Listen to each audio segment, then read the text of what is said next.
ตัดเป็นขันไปแล้วมันดิปงมากเป็นสั้นเนาะ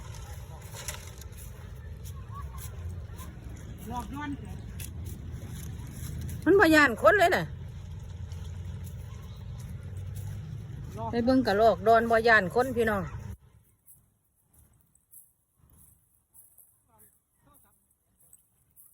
เชียงนี่เหลือน้อยอันเด็กหลอกย้อนนี่ดีจังใส่อุ้ยปูนกะลอกดอนพี่น้องนี่ยังก็น้องหานนี่ยังก็ผ้าแดงนางไอ้นี่ยังก็กะลอกดอนนะพุ่นน่ะก็หอกดอนนะพุ่นน่ะเห็นว่าพี่น้องพุ่นน่ะไปไกลบ่ได้เพิ่นสิแล่นพุ่นนู่นนั่นพี่น้องเบิ่งนั่นอุ้ยถ่ายรูปมาให้ถ่ายรูปเลยปังเด้อล้านวิวโอ้คือสิขิ้นกับคนเนาะเอาล้านวิวคุณไปละคุณน่ะ